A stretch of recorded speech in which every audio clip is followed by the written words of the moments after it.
नमस्कार मित्रों, स्वागत है आप सबका हमारे इस यूट्यूब चैनल समुद्र मंथन में। मित्रों, रामगमन के मुख्य हेतु पर विचार करने के उपरांत आइए अब प्रवेश करते हैं राम वनगमन की भूमिका में।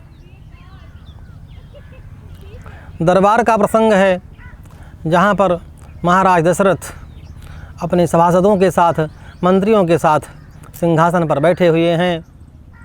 उसी समय वो दर्पण देखते हैं और कान के पास उनके दो चार बाल सफ़ेद दिखाई पड़ते हैं। उनके मन में वैराग्य का उदय होता है और वह विचार करते हैं कि राम को जो राज्य बना दें और स्वयं वानप्रस्थी हो जाएं। बाहरी तौर पर देखने से उनका यह व्यवहार कुछ हास्यास्पद सा लगता है कि आप चक्रवर्ती सम्राट हो, दरबार सजा हुआ है, उस समय आप दर्पण लेकर के अपना चेहरा संवार रहे हैं। परंतु अगर गंभीरतापूर्वक विचार किया जाए तो दर्पण हमारे गुण दोषों को प्रकट करता है। हमें आत्मनिरीक्षण के लिए और आत्म परिष्कार के लिए दर्पण एक महती भूमिका निभाता है। दर्पण व्यक्ति का एक ऐसा मित्र होता है जो एकांत में उसके हित की बात करता है। और जब हम कहीं बाहर निकलते हैं तो दर्पण में स्वयं की वेश सज्जा, केश सज्जा को देख करके बाहर निकलते हैं, जिससे हमारे बहिरंग व्यक्तित्व में कोई ऐसी कमी न रहे कि बाहर हम हंसी के पात्र बन जाएं। और दर्पण पर हम क्रोध नहीं करते हैं, बल्कि उस पर स्नेह करते हैं। हम कहीं तैयार हो रहे हों बाहर जाने के लिए और हमारे बहिरंग व्यक्तित्व में या हमारे वस्त्रों में कोई ऐसी चीज़ है जो बाहर हंसी का कारण बन सकती है। जब दर्पण में हम देखते हैं तो हम दर्पण का धन्यवाद करते हैं, परंतु वही अगर बाहर निकलने के बाद कोई व्यक्ति हमें टोकता है तो हमें उस पर क्रोध आता है। दर्पण में यही सबसे बड़ी बात है। और इस तरह से महाराज का दर्पण साथ में रखना आत्मनिरीक्षण और आत्म परिष्कार का प्रतीक है। पूरे प्रसंग को हम ध्यान से देखें तो कभी कभी दूसरे की बात हो सकता है कि वह चाटुकारिता में कही हो, और राजाओं के पास तो चाटुकारों का जमघट लगा रहता है। वो सब उनकी प्रशंसा के लिए ही नियुक्त होते हैं। और गोस्वामी जी मानस की चौपाइयों में जहाँ पर यह प्रसंग है इसका संकेत भी करते हैं। एक समय सब सहित समाजा, राजसभा रघुराज बिराजा, सकल सुकृत मूरति नर नाहु, राम सुजसु सुनयति ही उछाहु, नृप सब रहि कृपाय अभिलाषे, लोक पकरहि प्रीति रुख राखे, त्रिभुवन तीन काल जग माही, भूरि भाग दशरथ समनाही, मंगल मूल राम सुत जासु, जो कछु कहिय थोर सब तासु। जो कछु कहिय थोर सब तासु, अर्थात राम जैसे इनके पास पुत्र हैं और इनकी प्रशंसा में, इनके चक्रवर्तित्व के बारे में, इनके पराक्रम के बारे में और इनके बुद्धि वैभव और धन वैभव के बारे में राजा के पास जो कुछ भी अच्छा हो सकता है वो सारी प्रकार की प्रशंसा लंबे लंबे छंदों में गाने के लिए राजाओं के पास बहुत सारे लोग होते हैं। परंतु इसमें जो परिष्कार की जहाँ पर आवश्यकता है, जहाँ कोई कमी है, जहाँ कोई त्रुटि है, वहाँ पर चाटुकार लोग संकेत नहीं कर पाते हैं। और इसीलिए दशरथ अपने पास आत्म परिष्कार का और आत्मावलोकन का जो दर्पण साथ में लिए हैं वह उनके लिए बहुत उपयुक्त है और उनका यह करना बहुत समीचीन है, जो कि आवश्यकता के अनुरूप था। राय सुभाय मुकुर कर लीन्हा, बदनु बिलो की मुकुट सम कीन्हा। उन्होंने अपना चेहरा देखा और मुकुट को उन्होंने सम किया। मुकुट थोड़ा सा टेढ़ा हो गया था, उसको सीधा कर लिया, क्योंकि राजा के पद पर रहना तभी तक शोभा पाता है जब वह मुकुट को ठीक से संभाल सके। अगर मुकुट नहीं संभल रहा है, इसका मतलब ये हुआ कि राजा की अब उम्र ऐसी हो गई है कि वो राजपद का त्याग कर दे। दोनों चीज़ें वहाँ पर दिखाई पड़ती हैं। इनका मुकुट भी ढीला हो गया था, शिथिल हो गया था, एक तरफ टेढ़ा हो गया था, साथ ही कान के पास इनके बाल सफ़ेद हो गए थे। और दोनों में एक अद्भुत संकेत गोस्वामी जी देते हैं। मुकुट को उन्होंने सीधा कर लिया और जब कान के पास सफ़ेद बालों को देखा तो उनके मन में वैराग्य उत्पन्न हो गया। और यह कान के पास बालों का सफ़ेद हो जाना वार्धक्य का प्रतीक होता है, और जो इसको सकारात्मक पक्ष में लेगा वो अपने बुढ़ापे का स्वागत करेगा, और जो नकारात्मक पक्ष में लेगा वो कहेगा अरे हम अभी से बूढ़े होने लगे, और उस बाल को काला करने का प्रयास करता है। केशव की व्यंग्योक्ति बड़ी अच्छी है। कोई बूढ़ा है और अपनी उम्र को नहीं देखता और बालों को उलाहना देता है, कहता है केशव केसन यस करी जस अरिहु न कराही। इन बालों ने तो ऐसा अपकार किया कि जो दुश्मन भी नहीं करेगा। चंद बदनी मृगलोचनी बाबा कही कही जाएं। जो सुंदर सुंदर चंद्र बदनी स्त्रियां हैं जो हमारे ही उम्र की हैं लेकिन हमको बाबा कह रही हैं, इसको सुन करके बड़ा कष्ट होता है। अब इसको अगर किसी भिन्न दृष्टिकोण से देखें और इसको भिन्न दृष्टिकोण से देखने वाला व्यक्ति बुढ़ापे का स्वागत करेगा, वृद्धावस्था को उत्सव धर्मिता से लेगा। क्योंकि बाल का पकना बुढ़ापे का प्रतीक है और बुढ़ापा तो अवश्यंभावी है। कालक्रमानुसार बचपन, युवावस्था, वृद्धावस्था और फिर मृत्यु, ये तो अवश्यंभावी है। और दशरथ जी कहते हैं कि ऐसा लगता है कि जो जरठपन है, वृद्धावस्था है, वह दूत बन कर के आया हुआ है। श्रवण समीप भये सित केसा मनहु जरठपन यस उपदेशा। उपदेश देने के लिए ये वृद्धावस्था आई है। ये वृद्धावस्था काल का एक संकेतक है, काल का एक दूत है। शंकराचार्य जी कहते हैं कृतांतस्य दूती जरा कर्णमूले समागत्य लोका शृणुध्वम शृणुध्वम।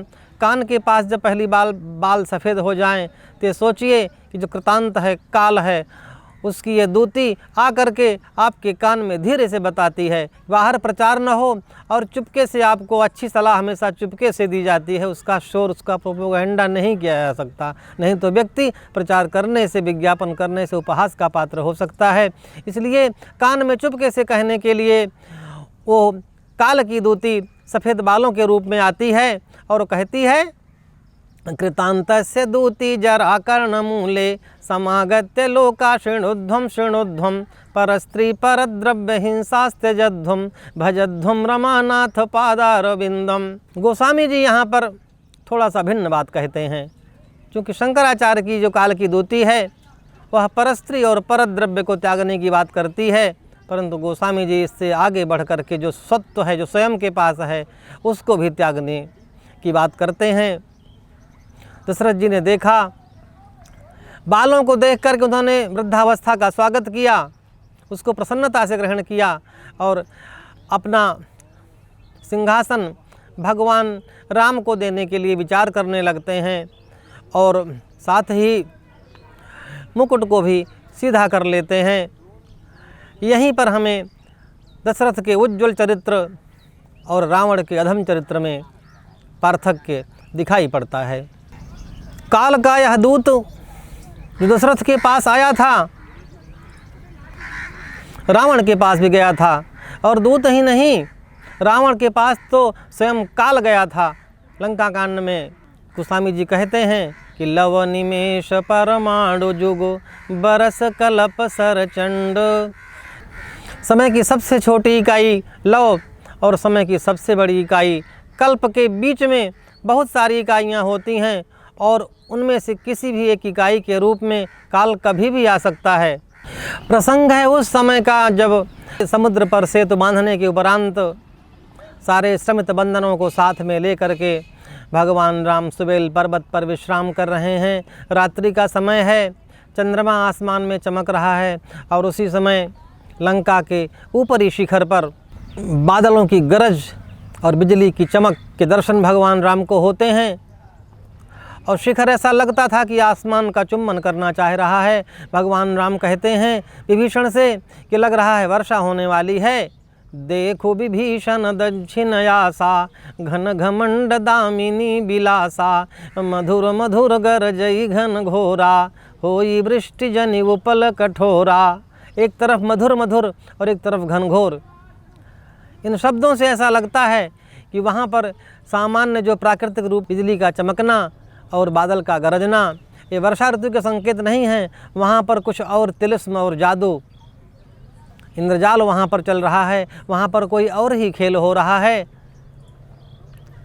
विभीषण कहते हैं, भगवान यहाँ पर न तो बिजली चमक रही है और न आसमान में बादल हैं, बल्कि लंका शिखर ऊपर आगारा, तहाँ 10 कंधर देखो वखारा, छत्र में घडम्बर सिरधारी, सोई जनु जलद घटायतिकारी, मंदोदरी शमन ताटंका, सोई जनु प्रभु दामिनी दमंका, बाजहि ताल मृदंग अनूपा, सोई रव मधुर सुनहु सुरभूपा।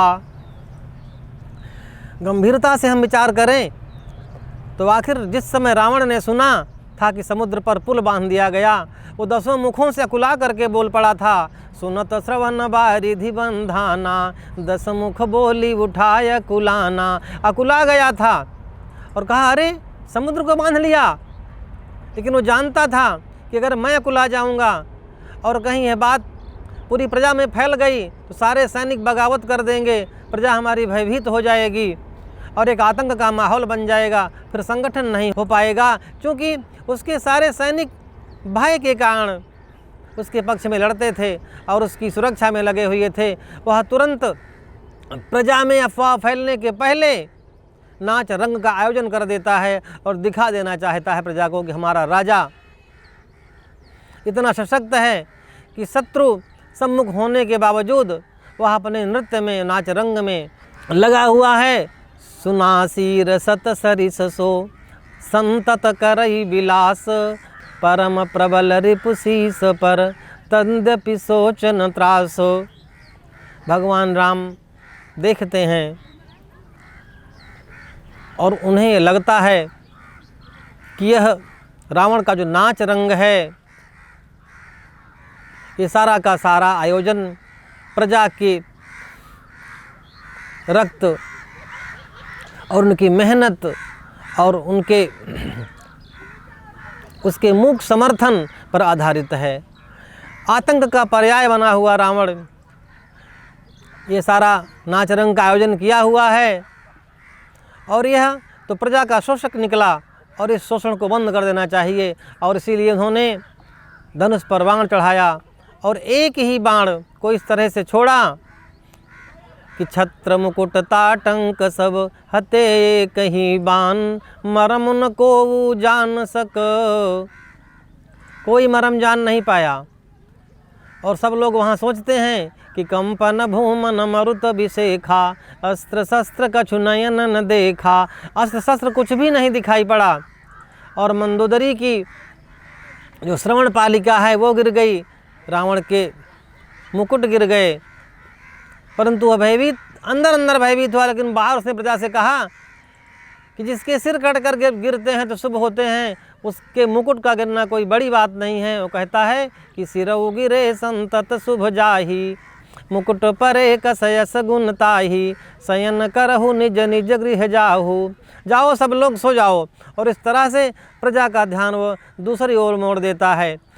भगवान राम का बाण काल बन करके आया था और फिर भी रावण का उसे स्मरण नहीं रहा, उसने उसको गंभीरता से नहीं लिया और इसका परिणाम ये हुआ कि जब गिरता है तो मंदोदरी विलाप करती है कि ते तव सिर अब जम्बुक खाही, राम विमुख यह अनुचित नाही। परंतु दशरथ जी ने समय रहते मात्र उनका मुकुट थोड़ा सा टेढ़ा हुआ था, काल का दूत ही आया था, लेकिन उस काल के दूत को, उस वृद्धावस्था को उन्होंने एक सकारात्मक पक्ष में लिया और वृद्धावस्था का स्वागत करते हुए उन्होंने राम को राजगद्दी देने और उनको युवराज बनाने का निश्चय कर लिया।